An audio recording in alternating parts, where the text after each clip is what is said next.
Andhra reason में, यानी कि जो आज का आंध्र प्रदेश है वहाँ पे ये था। उसके बाद देखिए ये कहाँ कब से कब तक था, ये देखिए 300 से 300 ईस्वी, यानी कि 300 एडी से लेके 400 एडी तक ये था। यानी कि 300 ईस्वी से 400 ईस्वी तक ये इसका राज था। कहाँ पे? आंध्रा रीजन में। They divide the territory between the lower Godavari and Krishna. अब देखिए जो गोदावरी और कृष्णा नदी का जो लोअर टेरिटरी वाला एरिया है वो इनके कब्जे में था। यानी कि अगर हम बात करें जो गोदावरी नदी है, जो कृष्णा नदी है, जो उसका लोअर वैली, जो लोअर वाला पार्ट है, उसका जो टेरिटरी है वो पूरा ही सलंक्यान के अंडर था। यहाँ पे उनका राज था।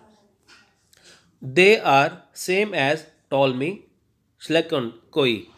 अब देखिए टॉलमी के जैसे टॉलमी का शालकनोई था ना, तो वैसे ही ये भी सलंक्यान भी वैसे ही थे। 7 king of this line are known. अब देखिए सलंक्यान जो डायनेस्टी है इसके 7 किंग्स जो जाने जाते हैं। They all ruled from Vengi बेंगोरन ऑफ टॉलमी। अब देखिए ये जो 7 राजा हैं, यहाँ ये जो देखिए ये जो 7 राजा है ये सभी राज करते थे वेंगी से। ठीक है, वेंगी एक जगह है। Their capital was located at Vengi modern Pedavegi near Eluru in west Godavari district of Andhra Pradesh. अब देखिए जो इनकी राजधानी थी, जो इनकी कैपिटल थी, वो कौन सी थी? वेंगी। और वो कहाँ पड़ती थी? वो आंध्र प्रदेश के एलुरू एलुरू में पड़ती थी। अब देखिए एलुरू कहाँ पे है? एलुरू है वेस्ट गोदावरी में। ठीक है, यानी कि सिंपल सी बात है, सलंक्यान डायनेस्टी है, ये 300 से 400 ईस्वी के बीच में आई। इनका एरिया कौन सा था? कृष्णा और गोदावरी का लोअर टेरिटरी वाला। इनकी कैपिटल कौन सी थी? इनकी कैपिटल थी वेंगी, जो कहाँ पे पड़ती थी? ये पड़ती थी एलोरू डिस्ट्रिक्ट में। तो ये कहाँ पे है? आंध्र प्रदेश में। यानी कि आंध्र प्रदेश के एलोरू डिस्ट्रिक्ट में जो एक जगह है वेंगी, ये उनकी राजधानी थी, यानी कि कैपिटल थी। They were Brahmin and their name is drive from their symbol and gotra name which stood of Nandi the bull of Shiva. अब देखिए ये कौन थे? ये ब्राह्मण थे, और ये ब्राह्मण थे, और जो इनका सिंबल था, जो गोत्र था, वो कहाँ से लिया गया? वो लिया गया नंदी से। अब नंदी कौन है? देखिए जो भगवान शिव हैं, जो उनके बुल है। ठीक है, भगवान शिव के जो लॉर्ड शिवा के जो बुल है नंदी, नंदी बैल जो है, तो उन जो इनका जो देखिए गोत्र नेम है जो वो वहाँ से लिया गया। पहली बात तो ये ब्राह्मण थे। अब जो इनका जो नेम है एंड जो इनका जो गोत्र का जो सिंबल है वो लिया गया था शिव के जो बुल है, यानी कि शिव के जो बैल है, नंदी से। The Salankayanas succeed the Andhra Ikshvaku dynasty and were vassal of the Pallava kings of the southern India. अब देखिए जो सलंक्यान वंश है ये कौन थे? अब देखिए सलंक्यान वंश था, पहले देखिए सातवाहन वंश था आंध्र प्रदेश में, उसके बाद इक्ष्वाकु आए, उसके बाद आए सलंक्यान। ठीक है, तो ये कौन थे? ये देखिए ये जागीरदार थे। ठीक है, ये जागीरदार थे। वसाल्स का मतलब होता है जागीरदार, जिनका काम होता है टैक्स इकट्ठा करने का। ये किन के अंडर थे? ये पल्लव किंग्स के अंडर थे। ठीक है, यानी कि देखिए सदर्न इंडिया में जब पल्लव किंग थे, जब पल्लव राजा थे, तो उनके अंडर ये जागीरदार थे, यानी कि अंदर थे ये वसल्स थे, यानी कि उनके लिए टैक्स इकट्ठा करते थे। तो बाद में जब देखिए उनका डिक्लाइन होना शुरू हुआ पल्लव्स का, तो फिर ये सलंक्यान जो है वो आ गए।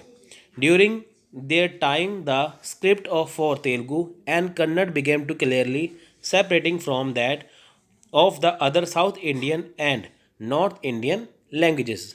अब देखिए यहाँ पे क्या है कि उस समय के दौरान आप देखिए, अगर हम उस टाइम पीरियड की बात करें तो उसमें देखिए जो तेलुगु और जो कन्नड़, ठीक है, जो तेलुगु है और जो कन्नड़ स्क्रिप्ट है, यानी कि तेलुगु और कन्नड़ की जो भाषा लिपि है वो बाकी साउथ इंडियन तथा, ठीक है, वो south Indian and north Indian भाषाओं से क्या था? अलग होना शुरू हो गई।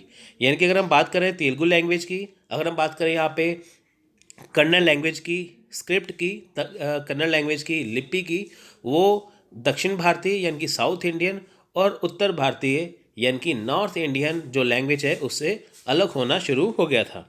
अब देखिए मेन राजाओं के बारे में बात करते हैं। ऊपर हमने पढ़ा था कि 7 जो किंग्स हैं, लेकिन अब इसमें हम बात करेंगे इसके 4 जो मेन राजा थे उसके बारे में। हस्ती वर्मा, नंदी वर्मा, विजय वर्मा और 4 नंबर पे है विजय नंदी वर्मा। अब देखिए the earliest was Devarman who ruled AD 300। अब देखिए सबसे पहले यहाँ पे क्या आते हैं, सबसे पहले देखिए इनके जो राजा थे वो थे देववर्मन, जिन्होंने 300 एडी में यानी कि 300 ईस्वी में राज किया।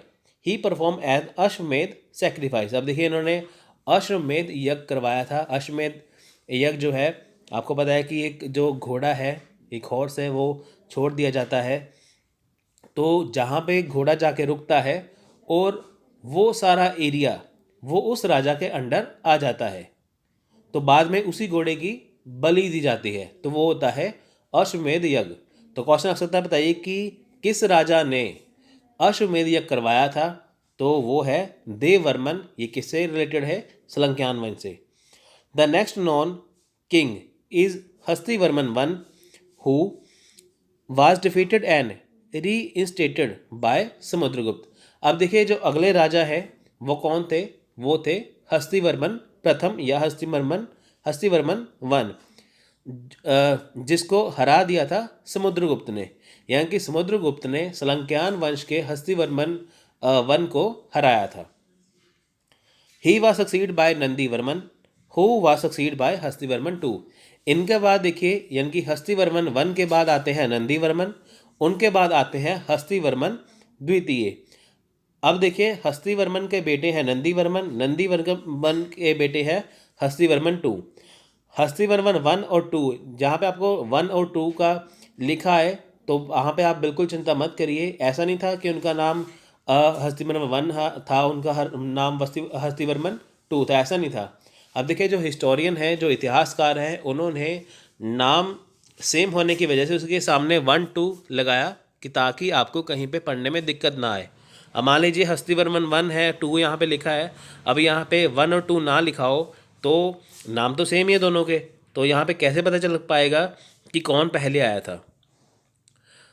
तो चलिए, he successor Skandavarman extended his power south of India and overthrow the Ananta king. अब देखिए जो इनके बाद यानी कि हस्तिवर्मन 2 के बाद जब राजा आते हैं स्कंदवर्मन, तो इन्होंने क्या किया था कि जो साउथ ऑफ द कृष्णा यानी कि जो कृष्णा नदी का जो दक्षिणी एरिया था, जो साउथ वाला एरिया था, उसके पास अपनी शक्ति जो पावर थी बहुत इंक्रीज़ कर ली, एक्सटेंड कर ली, और वहाँ पे जो अनंत किंग थे, अनंत राजा थे, उनको हरा दिया, तो उसकी जगह पे अपना कब्जा कर लिया। मेन देखिए हमने ऊपर राजा की बात की है ना, ये 4 जो हस्तिवर्मन, नंदीवर्मन, विजयदेव और विजय नंदीवर्मन, ये 4 मेन राजा हैं। वैसे इसके टोटल 7 किंग हैं। All the Slankan kings were divorced of tilt god Tiruthra, example Shiva. They flourished between AD 300 and 500।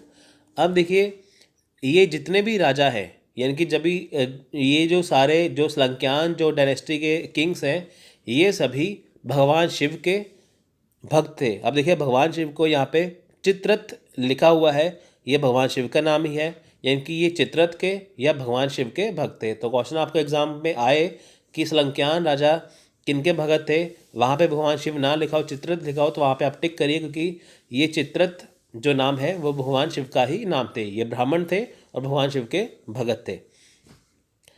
तो ये 300 से 500 एडी के बीच में थे। Towards the close of 6th century AD, Vakatak Harisen defeated the Shalakyan ruler, deposed him and gave the kingdom to the Vishnukundi king महाराजा गोविंदा वर्मन। अब देखिए इसके बाद क्या हुआ कि जब 6th सेंचुरी AD आया तो जो वकाटक के राजा है हरिसेन, उन्होंने सलंक्यान के जो शासक है, जो राजा थे, उसको हरा दिया। उसे हराने के बाद उससे उसका जो शासन था, जिसका जहाँ पे उसका कब्जा था, उसे छीन लिया गया और उसकी जगह पर जो विष्णु कुंडी जो डायनेस्टी है उसके राजा गोविंद वर्मन को बना दिया। यानी कि सलंक्यान वंश के ऊपर हमला होता है, वकाटक के जो हरिसेन, उन्होंने हमला किया। हरिसेन ने सलंक्यान राजा से उसका शासन छीन के एक नई डायनेस्टी विष्णु कुंडी को उसका जो साम्राज्य था, जो उसकी डायनेस्टी थी, वो दे दी। In the late 5th century, the Shalakyan were conquered by Mahadev Verma two of the Vishnukundi. अब देखिए जब हम फिफ्थ सेंचुरी के जो हम मिड में आते हैं, middle of the fifth century, जो श्रीलंकान जो राजा थे, अब श्रीलंकान के देखिए पूरी तरह पे कब्जा कर लिया था महेंद्र वर्मा टू विष्णुकुंडी के राजा ने।